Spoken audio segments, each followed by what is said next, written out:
Kata Nabi SAW, jangan kau caci maki dia, perhatikan ini ya, karena piring yang dia pecahkan punya ajal sebagaimana kau punya ajal.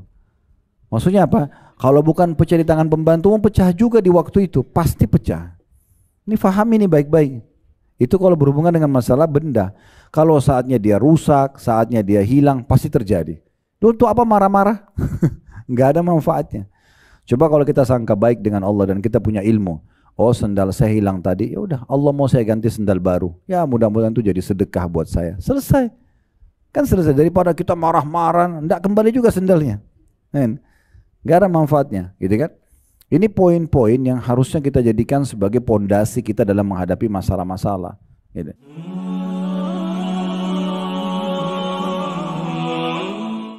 Assalamualaikum warahmatullahi wabarakatuh. Alhamdulillah, wassalatu wassalamu ala rasulillah.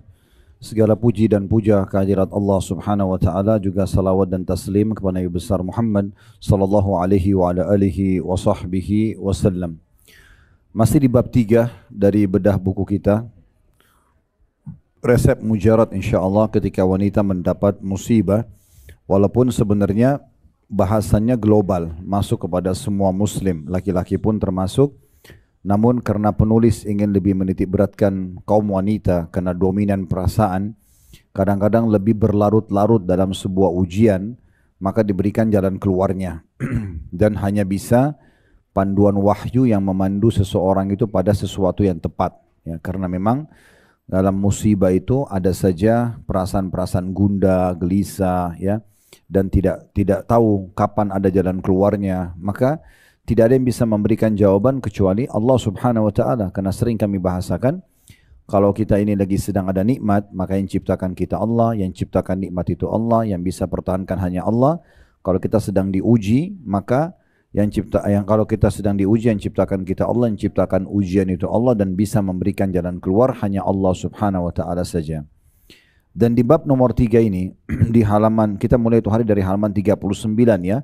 Jadi kita jangan lupa judul induk dari yang sedang kita bahas adalah kiat-kiat mengubah musibah menjadi rahmat.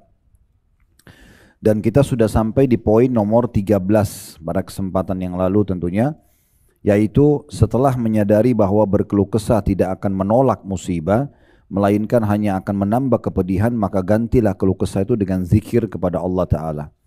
Jadi kalau misalnya ibu bangun tidur flu, sakit, atau sedang ada orang utang kita tagih dia nggak bayar, sedang datang musibah itu, ujian itu, maka berkeluh kesah tidak akan memberikan jalan keluar. Daripada cuma keluh kesah, bahkan kita masuk kepada ranah orang lain ya, akhirnya akan mendatangkan dosa dan bisa menjadi penghambat baru untuk memberikan solusi dari masalah kita. Lebih baik kita berzikir. Garis bawahi contoh ini ya supaya ibu lebih paham. Kalau misalnya ibu sedang ke satu tempat, contoh ini contoh saja, sendalnya dicuri orang, ya, pencuri, dia berdosa dengan curi sendalnya. Tapi ibu kalau keluar cari sendalnya nggak ketemu, di sini perintahnya adalah sabar, karena kan lagi diuji. Apa itu sabar? Terima dulu, oh berarti Allah sedang uji saya, gitu kan? Kita ikhtiar, habis itu cari, nggak ketemu ya sudah, tinggal beli sendal baru, selesai, kan gitu. Tetapi kalau ibu masuk ke ranah lain, misalnya ibu malah caci maki, pencuri ini memang begitu dan begitu, misal dicaci maki. Dia berdosa dengan curiannya, kita berdosa dengan cacian kita. Paham nggak? Nah, cacian ini bisa menjadi penghambat untuk mendapatkan solusi, karena buka pintu dosa baru. Cacian itu tidak akan memberikan jalan keluar dari masalah kita. Ya, itu poin. Poin yang lain, juga kalau seandainya Bapak Ibu lagi diuji oleh Allah subhanahu wa ta'ala, cacian itu tidak akan memberikan jalan keluar, keluh kesah tidak akan jalan keluar. Yang memberikan jalan keluar justru introspeksi diri. Jangan buru-buru menyalahkan orang yang menjadi penyebab. Ya, itu paling baik, bijaksana ya. Kita lagi jalan ditabrak mobil sama orang. Oke, dia salah. Dia salah dengan perbuatannya. Tapi yang paling pertama seorang mukmin lakukan, dia juru astagfirullah. Dosa apa ini yang saya lakukan? Kok mobil saya ditabrak? Misal, contoh ya. Begitu, itu yang benar. Nah, introspeksi diri ini, kalau memang betul tabrakan tadi itu disebabkan karena memang kita pernah tabrak mobil orang, kita pernah dosa, itu jadi pembersihannya.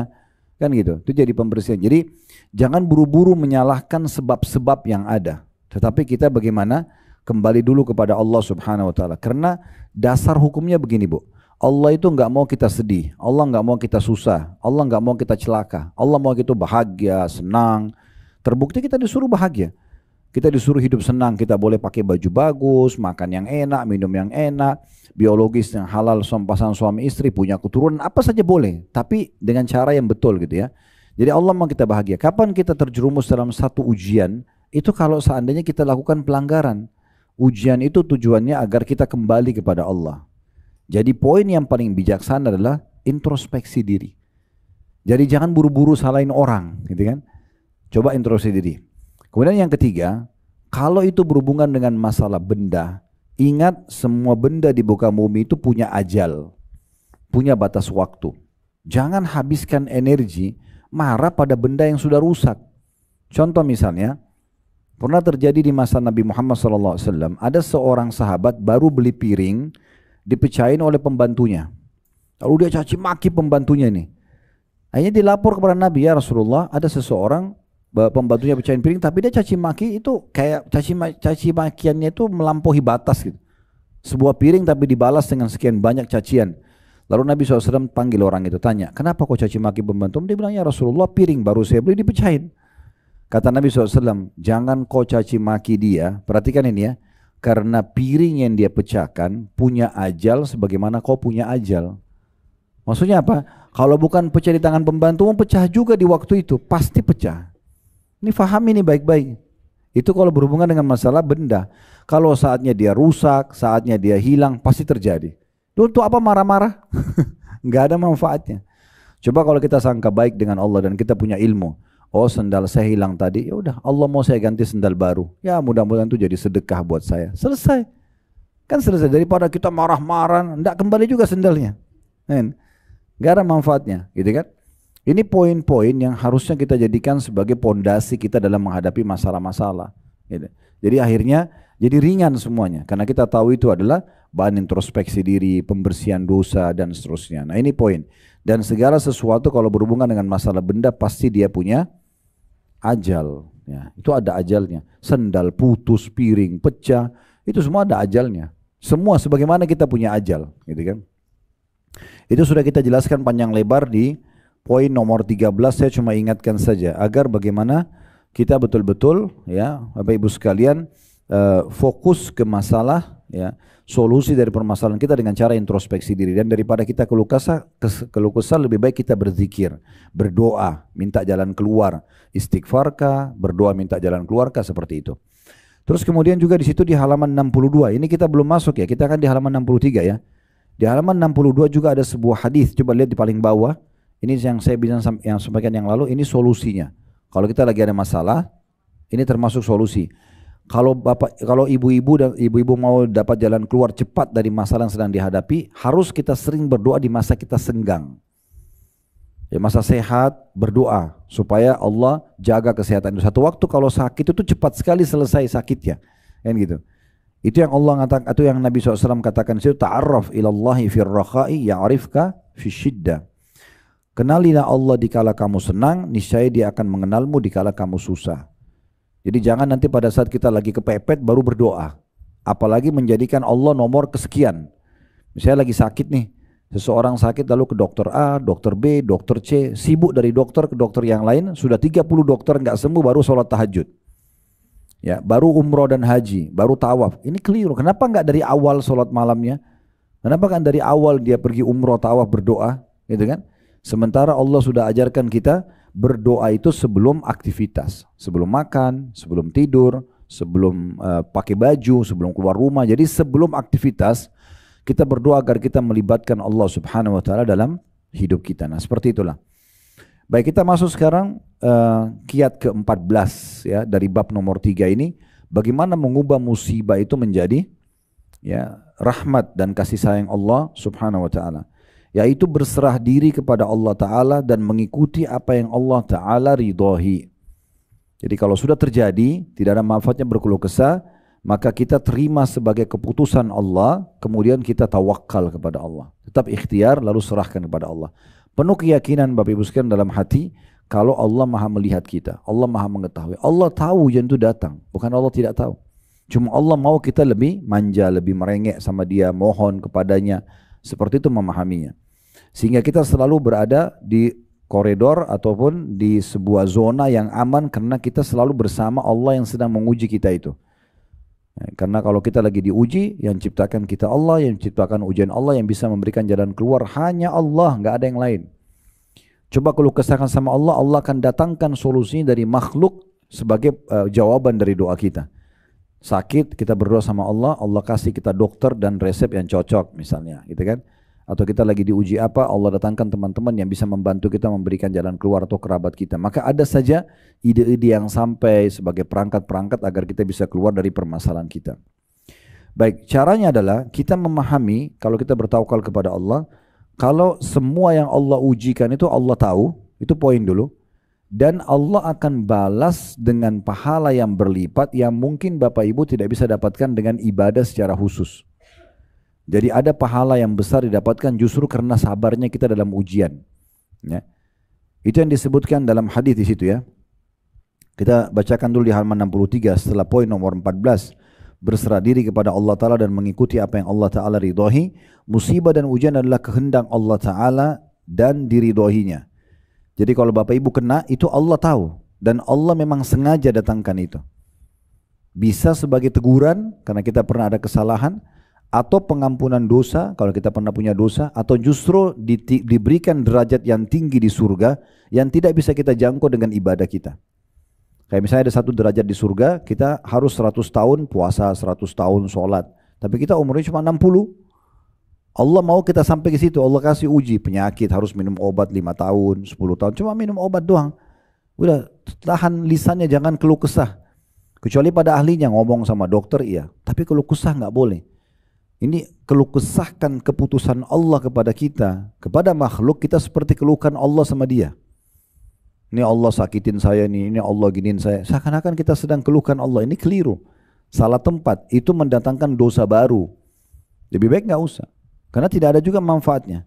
Saya pernah jelaskan, kalau kita sampaikan permasalahan kita kepada orang yang mencintai kita, misalnya kedua orang tua kita hanya tambah beban buat mereka. Ya kan? Mereka menjadi sedih, mereka jadi kepikiran, bisa masuk dalam bab durhaka malah. Untuk apa kita sampaikan kepada dia? Kalau kita sampaikan pada teman kita, kalau itu teman baik kita memang suka sayang dan perhatian sama kita, maka juga menyedihkan buat dia. Ya, dia jadi kepikiran permasalahan kita. Kalau dia baru kita kenal, maka bisa jadi musuh. Ini bahaya. Dia kayak punya satu senjata yang bisa menyerang kita setiap saat.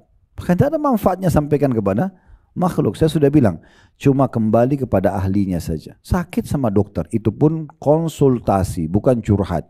Berapa kali kita sampaikan itu ya, dok kepala saya sakit sudah 3 hari, apa obatnya? Itu konsultasi. Kalau dok saya cerita dulu ya dok, dari minggu lalu saya begini-begini, oh panjang ceritanya, sama dokternya diusir keluar ini karena curhatnya saya sudah hampir 1 jam. Man. Jadi salah gitu ya, sama dengan kalau masalah agama sama ustadz, masalahnya ada begini, hukumnya seperti apa, selesai. Jadi nggak usah panjang lebar. Ada beberapa jemaah kirim surat di kantor, suratnya itu untuk dibaca saja mungkin butuh setengah jam.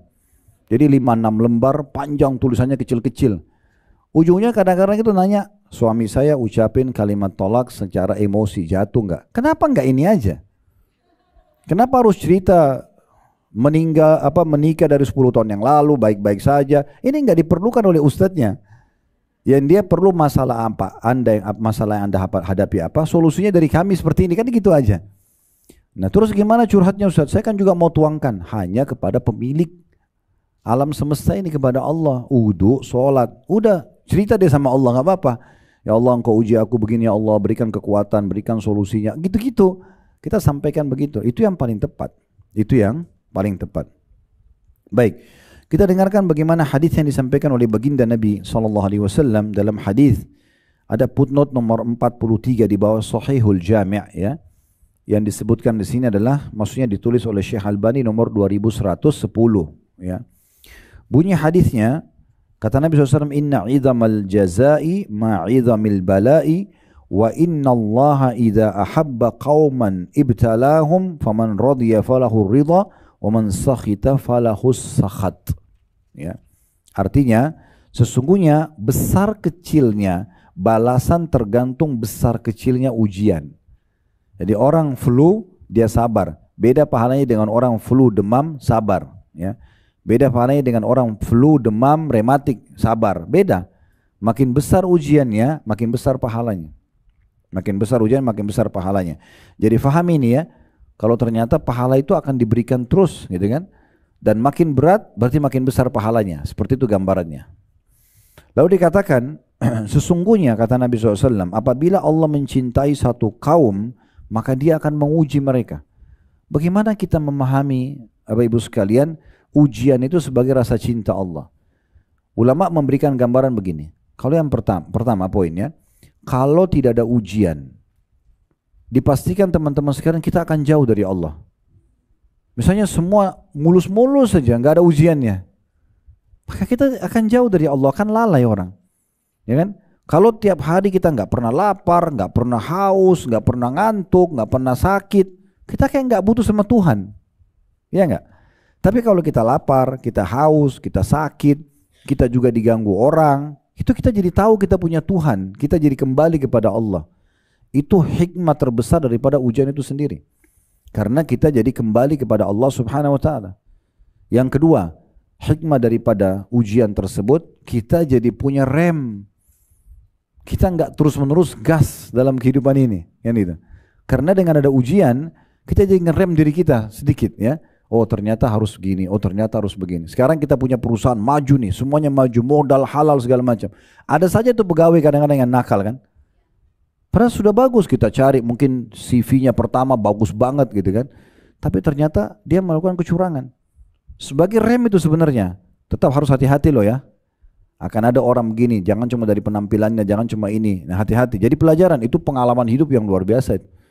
Sehingga yang kita dahulukan adalah kualitasnya dan kita tidak boleh memberikan toleransi kalau orang melakukan kesalahan biar kena hukuman, jadi dia tahu ganjarannya. Contoh, kita jadi meningkat level pengetahuannya. Itu kan hikmah besar sekali ya. Ini tidak mungkin kalau nggak ada ujian. Dan itu. Yang ketiga, kita meringkas umur kita di atas ketaatan. Orang kalau lagi sakit nih, misal naudzubillah dia biasa tiap malam sibuk dengan dosa-dosa, karaoke, diskotik segala macam. Terus dia lagi sakit, berhenti nggak itu dosanya? Jadi ujian itu kalau datang itu memberhentikan dia dari dosanya itu. Siapa tahu dengan dia sakit dia jadi sadar, bisa saja. Ada orang, satu syekh di Riyadh, kalau kita mungkin di Indonesia kiai atau ustadz gitu, dia punya satu kebiasaan unik. Kebiasaannya itu salah satu yang dia programin selain ngajar di masjid, punya ngajar di sekolah gitu, dia juga sering kalau waktu lowong dia minta izin sama pemilik rumah sakit swasta, kepala rumah sakitnya untuk izinkan dia keliling kamar-kamar. Yang dia mampu aja, hari ini 5 kamar, 10 kamar, dia ketemu sama pasien-pasien lalu dia doakan, sabar ya, doa, didoain gitu. Gitu-gitu aja untuk cari pahala jenguk orang sakit dan ngajarin, mungkin ada yang nanya hukum juga, tata cara sholat kalau lagi stroke, nggak bisa bergerak di ranjang, cara wudhunya gimana, gimana kalau kotorannya dibersihkan, kan banyak hukum-hukum syar'i. Itu aja kerjanya. Satu waktu dia masuk ke satu kamar, dia bilang saya belum pernah lihat ada pasien sesakit orang ini sebenarnya. Anak muda masih sekitar 20-22 tahun umurnya, itu kakinya sudah patah dan sudah sekian tahun dia nggak bisa gerakin, digantung kakinya, gitu kan. Terus saya bilang menurut dia hari itu orang yang paling parah sebenarnya orang ini. Terus saya bilang sabarlah segala macam gitu. Tapi jawaban anak muda ini beda sama pasien yang lain. Dia bilang Syekh ini kalau kita tadi Ustadz Tokia ya, Syekh saya justru bersyukur Allah uji begini. Kata anak muda itu. Dia bilang tidak ada pasien yang bilang begini, baru dia. Terus saya penasaran, saya tanya, kenapa kau bilang itu? Dia bilang perlu Anda ketahui, ini terjadi sudah 2 tahunan. Dia digantung kakinya begitu dan belum sembuh-sembuh. Dan dia bilang sebelumnya saya dari keluarga kaya, orang tua saya kaya, semua dikasih fasilitas segala macam, mobil punya saya sendiri, rumah besar. Saya dulu nggak pernah sholat, nggak pernah kenal Allah, pokoknya kerjanya cuma ugal-ugalan, balap-balap sana sini seperti anak-anak yang jauh dari agama. Dia bilang satu waktu Allah SWT uji saya, tabrakan, patahlah kaki saya ini. Waktu awal saya nggak bisa terima, marah-marah sendiri, nangis-nangis, pokoknya gak mau tahu, marah-marah sama orang tua saya, suruh obatin bagaimanapun supaya sembuh. Tapi Allah belum izinkan. Gak bisa, dokter terbaik dipanggil, rumah sakit ini yang terbaik juga diobatin, segala macam operasi dilakukan tapi tidak bisa. Akhirnya mau gak mau saya harus terima. Setelah sebulan berjalan, saya nggak bisa lagi, sudah habis air mata, udah habis teriakan, udah nggak ada solusi lain, udah harus terima, mau nggak mau. Di saat itu justru, di saat saya sampai di titik nol dari saya sudah merasa saya lemah, lalu kemudian saya mulai introspeksi diri. Kayaknya ada yang salah deh ini, gitu kan. Dia bilang mulailah saya dengar ceramah-ceramah dari para ulama, nasihat-nasihat tentang sabar. Lalu mulai saya perbaikin diri saya. Dan perlu Anda ketahui Syekh, kenapa saya bersyukur? Karena selama 2 tahun saya di sini, mulai saya bisa sholat walaupun saya di atas ranjang. Saya sekarang, saya sampaikan berita gembira, saya sudah hafal 30 juz Al-Quran. Dan cara saya menghafal dari TV dia bilang. Dengarin, tilawah, mulai saya ulangin. Karena banyak waktu. Orang kalau diuji ini kan banyak waktu dia, banyak waktu. Dia bilang saya ini 2 tahun ini saya hafal 30 juz. Mungkin kalau dulu Allah tidak uji saya tidak kena, tidak bisa. Saya enggak lakukan itu. Jadi hikmahnya besar sekali. Orang teringkas dari kemaksiatan bahkan bisa lebih rajin beribadah. Kadang-kadang kalau ujian lagi datang Bapak Ibu sekalian, kita bisa netesin air mata, tidak bisa kita netesin kalau lagi ada nikmat. Ya. Kita lagi sehat nih, makanan lagi banyak, lagi sehat, segala macam melimpah. Mau nangis susah sama Allah. Tapi kalau kita lagi ada ujian, mudah sekali kita mewek sama Allah, nangis. Ya Allah, tolong saya, ya Allah mudahkan, kan gitu. Itu mahal sekali tuh, netesin air mata tuh. Karena kata Nabi SAW, ya 3 mata atau 2 mata yang tidak akan disentuh oleh api neraka. Mata yang berjaga-jaga di malam hari, di medan perang, dan mata yang menangis karena Allah. Itu mahal banget itu. Berarti kan diharamkan dari api neraka dan bisa didapatkan hanya dengan ujian. Jadi jangan selalu bersangka buruk dengan ujian itu. Ujian itu di sini dikatakan kalau Allah mencintai seorang hamba, maka dia akan mengujinya dengan berbagai macam hikmah yang terjadi. Pelipat gandaan pahala tadi ya, menyadarkan kalau dia punya Tuhan, kemudian juga akan meringkas umurnya di atas ketaatan. Banyak sekali hal-hal yang bisa kita dapatkan dari hal tersebut. Lalu dikatakan, dan di sini barang siapa yang ridho terima keputusan itu, sakit kah, gangguan orang kah, fitnah, uangnya belum dibayar kah, ujian-ujian datang gitu ya, dia bisa terima ujian tersebut, maka ia akan mendapatkan keridhaan Allah. Karena dia seakan-akan Allah lagi uji, ya saya terima, nggak apa-apa, gitu kan. Seperti kalau kita ujian di kelas, dulu mau naik kelas, guru kasih pertanyaan apapun harus terima, nggak mau terima ya nggak lulus. Nah orang yang belajar betul dan kemudian dia bisa menjawab dengan benar naik kelas. Nah seperti itulah. Dia nggak mungkin protes gurunya, kenapa soalnya susah? Nggak ada. Gurunya nggak peduli. Contohnya itu manusia. Begitu juga dengan Allah Subhanahu Wa Taala. Tanpa menyamakan Allah dengan makhluknya. Jadi kalau ujian Allah datang, lalu kita dengan lapang dada bisa menerimanya. Oh ini Allah lagi uji saya. Saya sering kasih contoh dari awal kita bahas bab musibah ini ya. Ibu tidur, bangun flu. Tadi malam sehat, nggak ada apa-apa. Cuaca juga lagi kayak sekarang lah, bukan musim dingin, bukan musim hujan ya. Terus kita bangun sudah flu. Maka yang benar adalah, oh Allah lagi uji saya. Udah. Lalu kita coba ingat, saya selama ini kayaknya sudah setahun gak pernah flu deh. 365 hari. Paling Allah uji flu seminggu kan gitu.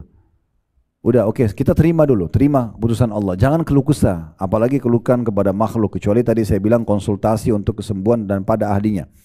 Kemudian nikmati prosesnya. Udah. Mulai minum obat, konsultasi dokter, minum teh hangat, gitu-gitu ya, istirahat yang cukup, udah selesai. Nah kita akan maksimal mendapatkan pahalanya gitu. Ingat selalu statement Umar bin Khattab radhiyallahu anhu, ini sudah sering juga saya ulangi. Orang yang diuji oleh Allah itu ada 2 keadaan. Keadaan yang pertama yang paling ideal, dia terima sebagai keputusan Allah, kan? Maka dengan otomatis dia dapat pahala, kemudian dia mudah melaluinya, dan dia akan dapat jalan keluarnya. Ujian apapun akan begini. Dia akan mendapatkan pahala karena dia tidak menolak keputusannya Allah. Ya, mirip kita kalau kerja di satu kantor, kantor itu kasih peraturan kita terima saja. Ya sudah jadi pegawai ideal pasti. Karena dia ikutin saja gitu kan. Dikasih jobnya ini, dikasih kursinya itu, segala macam. Oke ini kita pakai aja. Maka itu pasti akan ideal gitu. Karena dia jalan dengan peraturan yang ada. Maka dia akan mendapat pahala, dia mudah melaluinya karena dia tahu ini sebagai ujian, kemudian dia juga dapat jalan keluarnya. Itu keadaan pertama yang ideal. Keadaan yang kedua ini yang buruk, dia nggak bisa terima, maka dia berdosa karena menolak keputusan Allah. Kemudian yang kedua, dia sulit melaluinya karena penuh dengan keluh kesah, semuanya hal disalahkan. Dirinya sendiri disalahkan, pasangannya disalahkan, anak mungkin disalahkan, AC disalahkan, apa saja disalahkan semuanya. Dan dia tidak akan temukan jalan keluarnya. Jadi keputusannya orang kalau lagi diuji tidak ada kecuali memang menerimanya. Dan dikatakan dalam hadis ini kalau dia bisa menerima, baginya keridhaan Allah. Allah akan berikan dia jalan keluar, Allah akan mudahkan perangkat-perangkat untuk dia bisa mendapatkan jalan keluar. Nah seperti itulah. Dan selanjutnya, barang siapa yang marah dengan takdir Allah itu, kok bisa sih saya begini, kenapa bisa begini, keluh kesah semuanya, maka ia akan mendapatkan murka Allah. Apalagi kalau dia keluh kesahkan Tuhannya kepada makhluk, kan gitu. Maka Allah tidak ingin dikeluh kesahkan kepada makhluknya. Tapi kita bagaimana? Justru introspeksi diri dan kembali kepada Allah subhanahu wa ta'ala. Nah ini pesan yang terpenting dari poin nomor 14 ini. Bagaimana kita mencari ridho Allah dengan cara menerima keputusan Allah tersebut, tapi tetap ikhtiar. Berdoa, kemudian berobat misalnya ke dokter tadi, atau kalau utang ditagih dan seterusnya. Lalu dia katakan selanjutnya setelah hadis, apabila anda telah mengetahui bahwa ujian itu dikehendaki Allah Ta'ala dan ridhoinya, maka sudah sepatutnya untuk berserah diri kepada kemauan Allah Ta'ala, menerima segala yang dia kehendaki dan dia ridhoi. Jadi di poin ini juga perlu garis bawahi ya, bukan berarti hanya ibu sendirian atau kita sendirian diuji sama Allah. Semua manusia melalui sama ujian. Semua kita pasti pernah sakit kepala, sakit gigi, ya, keseleo, susah tidur. Semua orang lalui itu. Kalau kita sendiri di dunia ini mungkin wajar kita mengeluh kesah. Ini semua orang lalui. Beruntunglah orang yang faham itu adalah bentuk kasih sayangnya Allah. Supaya bisa mengerem tadi dari dosa, bisa membuat kita memangkas umur kita di atas ketaatan, berlipat gandakan pahala. Kenapa enggak terima? Ingat juga yang saya sampaikan di awal kita bahas bab musibah ini, kita harus memiliki dua sayap yang kita gunakan untuk melalui kehidupan ini. Satu sayap adalah syukur kalau ada nikmat, satu sayap sabar kalau ada ujian. Ini wajib berimbang. Gak bisa Bapak Ibu sekalian kita punya nikmat terima kasih sama Allah, bersyukur. Tapi kalau ujian kita keluh kesah itu gak bisa. Ibarat pesawat itu cuma satu sayap, gak mungkin stabil. Gak bisa juga kita kalau lagi diuji sabar, miskin susah sabar. Begitu Allah bukan rezeki kufur kepada Allah, maka itu juga tidak bisa. Maka ini dua sayap kehidupan yang harus berimbang. Ini sesuai jalan dengan hadis Nabi SAW, ajaban di amri mu'min wala yakunu dzalika illa li mu'min. Sungguh mengagumkan perkara orang beriman dan itu tidak dimiliki kecuali oleh orang yang beriman saja. Ya, in asabahu sarra syakar, kalau diberikan nikmat dia bersyukur, wa in asabahu dharra sabar, kalau diberikan ujian dia bersabar. Emang begitu konsepnya. Syukur nikmat, sabar ujian. Dan ingat, mengeluh kesahkan ujian yang sedang ada berarti sedang mengeluhkan Allah pada makhluk, nggak cocok, nggak pas, ya. Dan keluh kesah tadi di poin sebelumnya, di poin nomor 13 tidak akan memberikan solusi. Nggak ada solusinya itu, ya. Ini dimaksudkan di sini. Jadi kembali kita katakan di sini, apabila anda telah mengetahui bahwa ujian itu dikehendaki Allah Ta'ala dan ridhoinya, maka sudah sepatutnya untuk berserah diri kepada kemauan Allah Ta'ala, menerima segala yang dia kehendaki dan dia ridhoi. Manusia terbaik Nabi Muhammad SAW juga diuji. Nabi juga sakit, Nabi juga meninggal istrinya, meninggal orang tuanya, meninggal anaknya. Sudah jadi raja dan Nabi, jujur, tidak ada orang yang paling jujur dari Nabi, ya. Nabi Muhammad SAW itu diberikan julukan di Mekah, itu adalah as-sadiqul amin. As-sadiq itu yang terpercaya, amin itu yang jujur dan terpercaya. Ini dua julukan sekaligus. Ada orang mengatakan itu orang jujur, belum tentu dipercaya selamanya. Kalau ini dimaksudkan jujur dan terpercaya, maksudnya selamanya orang ini selalu jujur dalam hidupnya. Karena dikatakan Nabi SAW tidak pernah bohong sekalipun, gitu kan. Walaupun itu pahit, beliau tidak pernah berbohong, dan juga beliau selalu amanah kalau dititipkan apa-apa. Apa saja beliau selalu jalankan. Tapi sudah begitu, terus jadi nabi, kemudian sempurna secara fisik, punya kerajaan di Madinah, masih disakiti oleh orang munafik. Masih disakiti.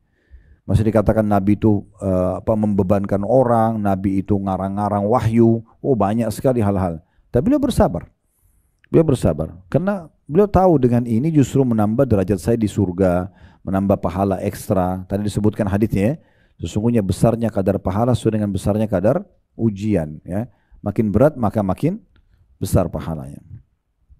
Paragraf terakhir di poin 14, barang siapa yang mengaku cinta kepada kekasihnya akan tetapi ia marah terhadap kehendak dan kemauan kekasihnya, maka ia telah membohongi dirinya sendiri dan membuat murka kekasihnya. Ini maksudnya dikasih contoh. Kalau sama manusia saja, suami istri misalnya, saling cinta tetapi ada keputusan yang diinginkan dan itu tidak berat sebenarnya. Kemudian dia tidak mau terima, maka dia bohongi dirinya sendiri, berarti dia tidak cinta. Nah, apalagi kalau sama Allah yang memang menciptakan kita, ya. Coba lebih peka deh. Apapun masalah kita sekecil apapun, coba langsung keluhkan kepada Allah. Apa saja, minta langsung kepada Allah solusinya. Lihat bagaimana mudahnya permasalahan itu kita lalui. Dan usahakan minta kepada Allah Subhanahu wa taala ini apa saja, walaupun hal kecil. Ini saya pernah kasih contoh, ibu mau belanja di mall. Minta berdoa, apa susahnya? Ya Allah mudahin parkiran buat saya. Susahnya apa? Berdoa. Doa itu ibadah. Ya kan gitu. Berdoa, kata para ulama, doa itu belum dilihat jawabannya, itu tetap ada pahalanya karena dia ibadah. Apalagi kalau diberikan jawaban, kan gitu. Itu di poin 14-nya. Kita masuk poin ke-15 tentang bagaimana mengubah musibah menjadi rahmat. Bergembira dengan musibah dan mengharapkan pahala atas musibah tersebut. Disebutkan bahwasanya Rasulullah SAW ditanya tentang siapa saja orang yang diuji dengan ujian yang berat, maka beliau menjawab para nabi dan kemudian orang-orang soleh setelahnya. Beliau menggambarkan sifat mereka dalam sabda beliau, wa in kana ahaduhum la yafrahu bil bala'i kama yafrahu ahadukum bir rakha. Salah seorang di antara mereka ada yang bergembira dengan ujian atau musibah sebagaimana gembiranya kalian ketika mendapatkan kelapangan. Hadis ini sahih, diriwayatkan oleh atau disahihkan oleh Syekh Albani, ya, di bawah ada footnote nomor 44. Jadi kita coba garis bawahi 2 poin, ya. Kalau ibu dan bapak mau sampai kepada level yang lebih baik dari sebelumnya, ya. Level yang terbaik dalam ibadah, bapak ibu ibadah bukan lagi mengejar keutamaannya. Itu standar sekali kalau saya sholat malam supaya doa saya diijabah. Itu standarnya. Saya sholat malam supaya saya dapat pahala nanti di akhirat. Itu standarnya. Saya haji sama umroh supaya saya menambah timbangan amal saya hari kiamat. Supaya dosa saya dimaafkan. Supaya saya masuk surga. Itu standarnya. Karena kita mengejar apa yang dijanjikan, ya. Mau level lebih baik, itu kita menyembah Allah bukan lagi ngejar keutamaannya. Tapi karena kita bersyukur kepada Allah. Itu level tertingginya. Itulah di mana dalam hadis sahih ditanya kepada Nabi SAW oleh istrinya Aisyah radhiyallahu anha, kenapa anda sholat malam sampai kaki anda pecah-pecah? Padahal Allah sudah ampuni dosa anda yang lalu dan akan datang. Apa kata Nabi? Saya mau kejar keutamaan sholat malam supaya saya masuk surga? Enggak. Beliau mengatakan, afala akunu abdan syakura. Apakah saya tidak bisa menjadi seorang hamba yang bersyukur? Jadi sudah sampai pada level sholat, puasa, sedekah, haji, umrah. Ini bukan lagi mengejar keutamanya, sudah levelnya karena rasa syukur kepada Allah. Ingin mengabdi sama Allah karena sudah terlalu banyak makanan yang Allah kasih, minuman Allah kasih, pakaian Allah kasih, sehat badan sekian tahun, itu dibalas dengan rasa syukur. Ini level tertinggi dari ibadah itu. Nah, sama juga dengan ujian. Di sini hadis ini, saya bilang tadi kita perhatikan 2 hal di poin nomor 15 ini. Dalam ibadah level tertinggi adalah kita beribadah bukan lagi kejar keutamaan tapi karena bersyukur. Di dalam musibah kita menerimanya dan gembira kita menerima ujian tersebut. Ini level tertingginya, ya. Mungkin melalui proses. Tapi kalau Bapak Ibu bisa, Masya Allah, itu bagus banget. Jadi bagaimana kalau ada ujian datang, yang paling pertama kita gembira, ya. Sebagaimana kita gembira kalau nikmat ada. Kita tunjukkan sama Allah, ya Allah kau uji saya apapun saya bisa terima. Nah, itu level tertinggi dalam ujian kalau datang, pahalanya paling besar tuh. Perhatikan di sini sabda Nabi SAW tadi, ya. Salah seorang dari mereka yang sudah sampai pada level iman tertinggi itu, mereka gembira dengan ujian atau musibah sebagaimana gembiranya kalian ketika mendapat kelapangan. Bukan berarti mereka berharap musibah, ya, bukan. Tetapi kalau sedang terjadi, mereka langsung menganggap dan sangka baik sama Allah. Oh, Allah akan tinggikan derajat saya, Allah akan lipat gandakan pahala saya, Allah akan bersihkan dosa-dosa saya dengan ini. Jadi dia langsung menerima itu dengan lapang dada. Itu luar biasa itu, ya. Dan salah satu poin penting kata Ibnu Qayyim rahimahullah, maksimal dalam pahala ujian itu jangan keluh kesahkan Allah pada makhluk. Jangan keluh kesahkan Allah, karena Allah sedang menentukan itu dengan pengetahuannya. Allah tuh tahu kita diuji dengan itu. Dan ada berita gembira yang lain Bapak Ibu sekalian, juga dalam hadis yang lain kata Nabi SAW, Allah tidak akan menguji seorang hamba di atas kapasitasnya.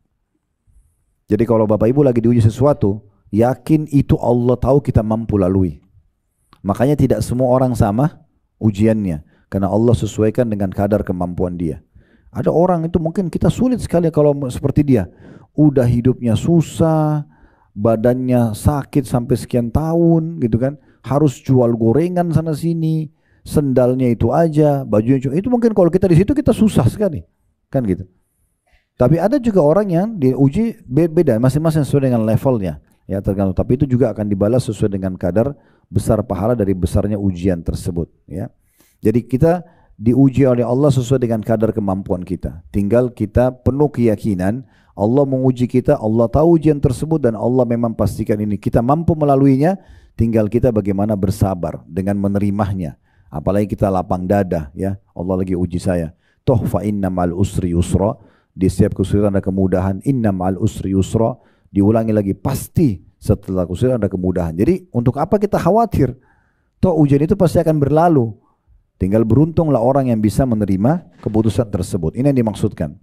Selanjutnya dikatakan, bagaimana kalau seseorang itu menangis atas mayit? Kalau ada mayit mati kemudian dia menangis. Sebelum meninggal dibolehkan menangis, akan tetapi setelah meninggal tidak diperbolehkan, kata beliau. Di sini yang dimaksud tangisan itu terisak-isak, ya, berlebihan dalam sedih.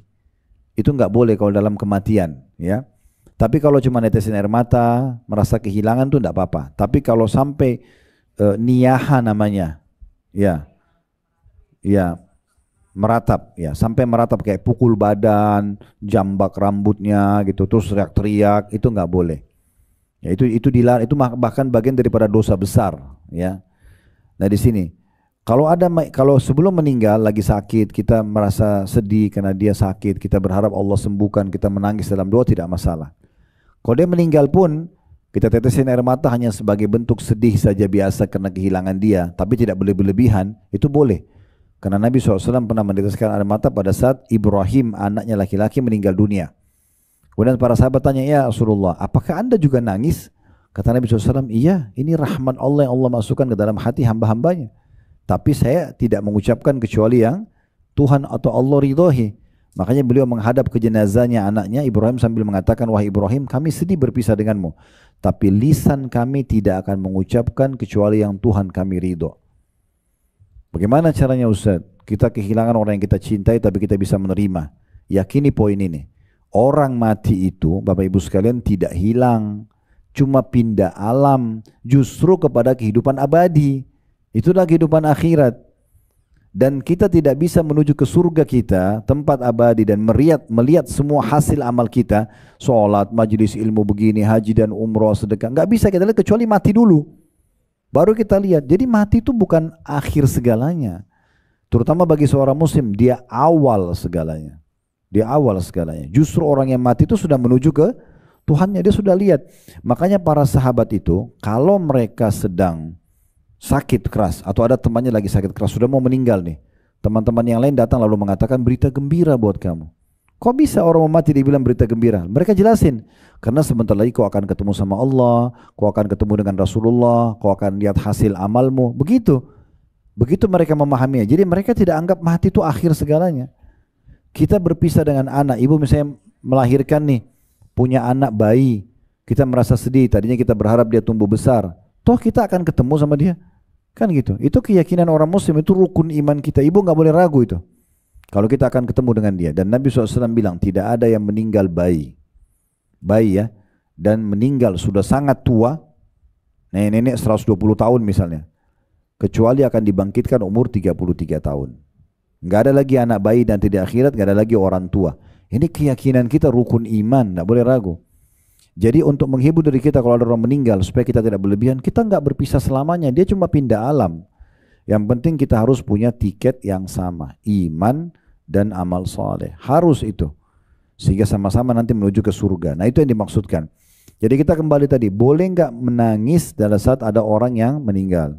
Boleh jawabannya, tapi nggak meratap tadi ya, nggak teriak-teriak, nggak doa-doa buruk, nggak pukul badan kita, nggak boleh. Tapi kalau sampai kita meratap, hukumnya dosa. Nggak boleh, karena seperti orang yang menolak takdir Allah subhanahu wa ta'ala.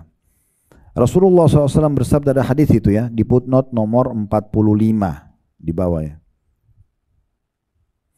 yang berbunyi, Da'hunna fa idza wajaba fala tabkiyanna bakiyah.